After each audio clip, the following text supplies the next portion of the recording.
तो दोस्तों मूवी की शुरुआत होती है एक ओशन से, जहां हम दो क्लाउन फिश दिखाई देती है जो एक हाफी कपल होते हैं, जिसमें मेल का नाम मर्लिन था और फीमेल का नाम कैरियल था। इन दोनों का घर शिफ्ट करे हुए बहुत कम वक्त हुआ था। इसके साथ उन्होंने अपने नए घर में 400 एग्स भी दिए थे। दोनों एग्स को देखकर बहुत खुश होते हैं। तभी मर्लिन कहता है कि मैं आधे बच्चों का नाम मास्टर मर्लिन रखूंगा। ये सुनकर कैरियल बहुत खुश होती है और कहती है कि मैं हमारे एक बच्चे का नाम नेमो रखूंगी। लेकिन शायद इनकी खुशी कुछ ही वक्त तक के लिए थी, क्योंकि वहाँ पर एक शार्क काफी तेजी से आ रहा था। जिसके बाद मर्लिन कहता है कि कैरियल तुम यहाँ से चले जाओ, लेकिन कैरियल अपने बच्चों के पास जाती है। तभी हम देखते हैं कि वो शार्क मर्लिन को एक झटका देता है, जिसके बाद वो नीचे गिर जाता है। रात को जब मर्लिन को होश आता है, तब उसे ना ही कैरियल दिखती है और ना ही अंडे। बहुत तलाशने के बाद मर्लिन को जमीन पर एक अंडा दिखाई देता है, जिसका नाम वो नेमो रखता है। और फिर कुछ वक्त बीत जाता है और नेमो अब बड़ा हो चुका था। वो अपने स्कूल के फर्स्ट डे पर जाने के लिए काफी एक्साइटेड था, जिसके लिए वो अपने पापा मर्लिन को उठा रहा था। मर्लिन भी उठ जाता है और नेमो से कहता है कि तुम मुझे छोड़कर मत जाओ। तभी बाकी बच्चों के पेरेंट्स वहाँ आ जाते हैं,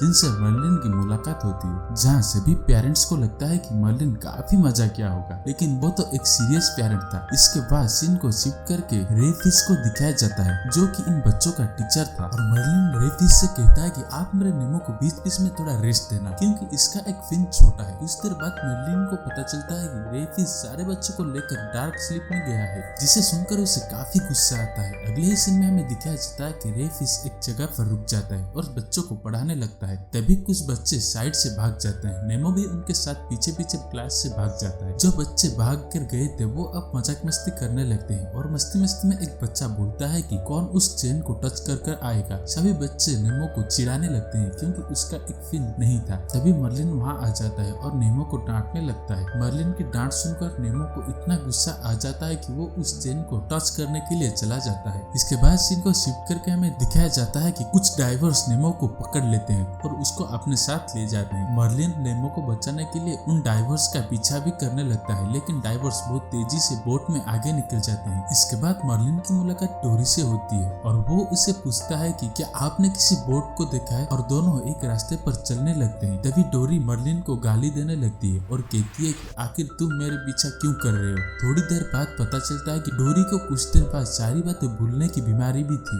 इसलिए वो अजीब सी बर्ताव कर रही थी। मर्लिन डोरी से कहता है कि आप मेरी मदद करेंगे ताकि मैं अपने बेटे को ढूंढ सकूं। इसी बीच यहाँ पर ब्रूस आ जाती है, जो एक बड़ी शार्क थी। वो डोरी और मर्लिन से दोस्ती करने के लिए आई थी, और ब्रूस कहती है कि तुम दोनों चलो, मैं तुम्हें अपने दोस्तों से मिलवाती हूँ। वो भी ब्रूस के साथ एक ऐसी जगह जाते हैं जहाँ पर और दो बड़ी शार्क्स थी, जिन्होंने एक रिजोल्यूशन लिया था कि ये छोटी फिशेस को नहीं खाएगी। इसके बाद हम देखते हैं कि डोरी एकदम चिल कर रही थी और तीनों शार्क के साथ खेल रही थी। तभी मर्लिन को डाइवर्स के ग्लासेस मिलते हैं, जो नेमो को पकड़ कर ले गए थे। मर्लिन उस ग्लासेस को उठा तो लेता है, लेकिन कुछ भी नहीं पढ़ पाता। तभी डोरी उस ग्लास को पढ़ने की कोशिश करती है, लेकिन खींचातानी के अंदर डोरी को चोट लग जाती है और खून भी निकल कर ब्रूस के नोज में चली जाती है। ब्रूस के नोज में ब्लड जाने की वजह से उसका दिमाग भी फिर जाता है और गुस्सा दूध से सर पर चढ़ जाता है, जिसके बाद उसे मर्लिन और डोरी को खाने का मन भी होता है। दोनों अपनी जान बचाकर भागने लगते हैं। इसके बाद सीन को शिफ्ट करके नेमो की ओर दिखाया जाता है, जो एक साइंटिस्ट के एक्वेरियम में होता है। वहाँ पर काफी सारी फिशेस थी।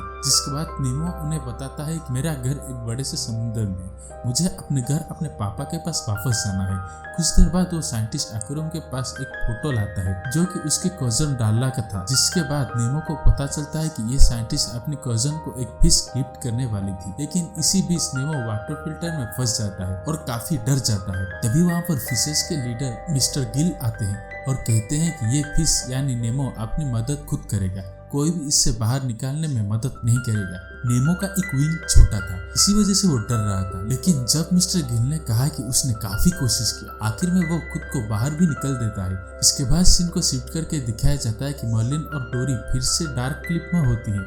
दूसरी बार डोरी सब कुछ भूल चुकी होती है। वो ये तक भूल गई थी कि मर्लिन कौन है। इतने अंधेरे में उन दोनों को एक छोटी सी लाइट दिखाई देती है, और जब वो थोड़ा करीब जाते हैं तो उन्हें एक फिश दिखती है, जो कि काफी डेंजरस होती है। लेकिन उस लाइट की मदद से इस बार डोरी उस एड्रेस को पूरा पढ़ लेती है, जो कि सिडनी में होता है। दूसरी तरफ फिर से नेमो और बाकी फिशेस की ओर दिखाया जाता है, जहाँ मिस्टर गिल नेमो से कहते हैं कि तुम्हें हमारे जैसा बनने के लिए एक टेस्ट देना होगा।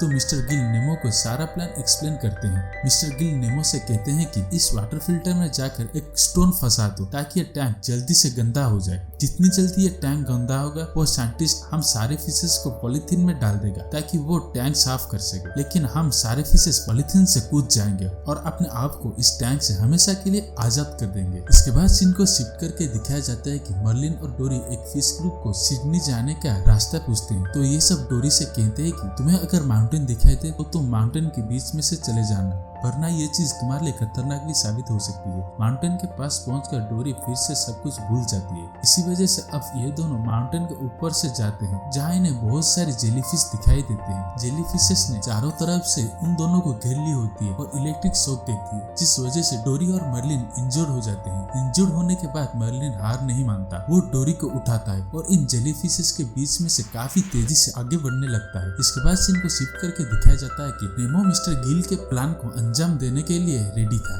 जैसे ही साइंटिस्ट वहां से बाहर जाता है तभी नेमो एक छोटा सा स्टोन लेकर उस फिल्टर को जाम कर देता है, लेकिन वो स्टोन काफी छोटा होने की वजह से वाटर फिल्टर को रोक नहीं पाता और वाटर फिल्टर स्टार्ट होने लगता है। जिसके बाद बाकी फिशेस नेमो की मदद करने के लिए वाटर फिल्टर के अंदर प्लांट भेजती है ताकि वो उसकी मदद से एक्वेरियम में आ जाए। जैसे ही वो एक्वेरियम में सेफली आ जाता है तभी बाकी के फिशेस कहते हैं कि यह काम बहुत रिस्की है, इसमें नेमो की जान को खतरा है। दूसरी तरफ जब मर्लिन को होश आता है तो वो एक टॉर्टोइस के ऊपर था जिसका नाम क्रूज था, जो मर्लिन से कहता है कि तुम बहुत ब्रेव हो। मर्लिन को पूरी तरह से होश आने के बाद जब वो चारों ओर देखता है तो उसे सिर्फ टॉर्टोइस ही टॉर्टोइस दिखाई देते हैं और साथ ही कुछ बेबी टॉर्टोइस भी थी। मर्लिन तभी डोरी को ढूंढने लगता है और देखता है कि वो एक टॉर्टोइस के ऊपर थी। तभी मर्लिन क्रूज से सिडनी जाने का रास्ता पूछता है तो क्रूज कहता है कि तुम ईस्ट ऑस्ट्रेलियन करंट यानी कि सिडनी में ही हो। मर्लिन और डोरी सारे टॉर्टोइस को बाय बोलकर चले जाते हैं। धीरे धीरे सभी को पता चल जाता है कि मर्लिन अपने बेटे नेमो को ढूंढने के लिए इतनी दूर सिडनी तक का सफर तय करके आया है। तभी ये बात नाइजर को पता चलता है और वो सीधा उस साइंटिस्ट के घर में जाता है जहाँ सारी एक्वेरियम की फिशेस उसकी दोस्त थी। नाइजर नेमो से कहता है कि तुम्हें ये जानकर बहुत खुशी होगी कि तुम्हारे पापा यहाँ तक तुम्हें लेने के लिए आ गए हैं। जब नेमो को यह बात पता चलता है उसके पापा शार्क जेलीफिशेस से झगड़ा करके इतनी दूर उसे लेने आए हैं, तभी नेमो बहुत खुश होता है। इसके बाद सीन को शिफ्ट करके मर्लिन और डोरी की ओर दिखाया जाता है जो कि एक वेब में फंसी हुई थी। वो दोनों इस वेब को बड़ी आसानी से पार भी कर लेती हैं। डोरी कहती है कि हमें आगे का रास्ते के लिए किसी की मदद लेनी चाहिए, लेकिन मर्लिन उसे मना करता है। इसी बीच वहाँ एक बहुत बड़ा ब्लू व्हेल आ जाता है जिससे कि ये दोनों व्हेल के मुंह में आ जाते हैं। तभी डोरी कहती है कि मैंने व्हेल से बात कर ली है, चलो हम अंदर चलते हैं ताकि हम बाहर निकल सके। मर्लिन उसकी बात पर यकीन नहीं करता। इसके बाद व्हेल के मुंह में बहुत ज्यादा पानी आ जाता है जिस वजह से मर्लिन हाथ छोड़ देता है और ये दोनों पानी के प्रेशर से व्हेल से बाहर भी आ जाते हैं। इसी तरफ हम देखते हैं कि नेमो ने इस बार अपनी होशियारी से टैंक को पूरी तरीके से ब्लॉक कर दिया था। देखते ही देखते पूरा टैंक गंदा हो जाता है। सुबह होती है तो सारी फिशेस देखते हैं कि टैंक बिल्कुल साफ हो चुका है। तभी नेमो मिस्टर गिल से पूछता है कि आखिर ये टैंक साफ कैसे हो। तो सारी फिशेस की नजर जाती है उस नए फिल्टर के ऊपर जो कि ऑटोमेटिकली टैंक को क्लीन कर देता है। इसके बाद वो साइंटिस्ट को एक नेट से कुछ फिशेस को बाहर निकाल कर एक कंटेनर में रखते हुए देखते हैं। इधर मर्लिन और डोरी उस बोट को ढूंढ रहे थे जो कि नेमो को लेकर गई थी। तभी वहाँ पर एक बाढ़ आता है और इन दोनों को खा लेता है, लेकिन ये दोनों उस बाढ़ को इतना परेशान करते हैं कि ये उन्हें अपने मुंह से बाहर निकाल देता है। मर्लिन को देखते ही नाइजर उन्हें पहचान लेता है। नाइजर कहता है कि मैं जानता हूँ कि नेमो कहाँ है, तो तुम दोनों जल्दी से मेरे मुंह के अंदर आ जाओ। दोनों उसकी बात पर विश्वास करके उसके मुंह में बैठ जाते हैं। इसके बाद सीन को शिफ्ट करके दिखाया जाता है कि नेमो मरने की एक्टिंग कर रहा था जिस वजह से साइंटिस्ट उसे कमोड में फेंकने वाला था। इतने में वहाँ मर्लिन पहुंच जाता है जो नेमो को मुसीबत में देखकर नाइजर की टोंग खींच देता है जिससे नाइजर उस रूम में तबाही मचा देता है। इधर नेमो नीचे गिरने ही वाला था कि तभी मिस्टर गिल टैंक से बाहर निकलता है और नेमो की मदद करता है जिससे वो बेसिन में गिर जाता है और फिर साइंटिस्ट मिस्टर गिल को उठाकर वापस टैंक में डाल देते हैं। नेमो उस बेसिन की मदद से सीधा ओशन में निकल जाता है। इधर नाइजर मर्लिन और डोरी को लाकर ओशन में डाल देता है क्योंकि साइंटिस्ट ने उसे उड़ा दिया था। मर्लिन काफी उदास होता है और डोरी को अकेला छोड़कर जाने लगता है, लेकिन तभी उससे पापा पापा की आवाज आती है। मर्लिन को लगता है कि ये उसका वहम है। नेमो डोरी को देखता है तो कहता है कि आंटी आपको क्या हुआ, आप क्यों रो रही है। तो डोरी कहती है कि पता नहीं, मुझे बहुत सैड फील हो रहा है। थोड़ी देर बाद डोरी को सब कुछ याद आ जाता है और वो नेमो को पहचान लेता है। इसके बाद वो नेमो को उठाकर भागने लगती है और रास्ते में क्राब से पूछती है क्या उन्होंने कोई क्राउन फिश को देखा है। तो क्राब बताते हैं कि हाँ, वो अभी भी इसी रास्ते आगे गया है। फौरन ही डोरी नेमो को उठाकर आगे जाने लगती है तो वो दोनों मर्लिन को भी देख लेते हैं जो कि काफी सारे फिशेस के साथ जा रहा है। इसके बाद नेमो पापा कहकर बुलाता है तो मर्लिन पीछे मुड़ता है और नेमो को देखकर उसकी ओर भाग चला आता है और उसे गले से लगा लेता है। लेकिन इनकी परेशानी अभी तक खत्म नहीं हुई थी। अब वहाँ एक डाइवर मछली पकड़ने के लिए आ गया था जिसमें डोरी भी फंस गई थी। तभी नेमो अपने पापा से कहता है कि मैं इन सभी को बचा लूंगा। नेमो की बात मानकर सारी फिशेस नीचे की ओर तैरने लगते हैं जिसकी वजह से नेट टूट जाता है और सारी फिशेस फ्री हो जाती हैं। नेमो भी थोड़ा बेहोश हो जाता है लेकिन बाद में उसको होश आ जाता है, जिसके बाद ये तीनों खुशी खुशी अपने घर लौट आते हैं। वापस घर आने के बाद मर्लिन खुद नेमो को स्कूल छोड़ने के लिए जाता है जहाँ हम शार्क्स को भी देखते हैं जो कहते हैं कि फिशेस हमारी फ्रेंड्स है। इस मूवी की आखिरी सीन में हम देखते हैं कि साइंटिस्ट के पास जितने भी फिशेस थी वो सभी अपनी जान बचाकर ओशन में चली गई थी। और इसी के साथ इस मूवी की पहली पार्ट यहीं पर खत्म होती है।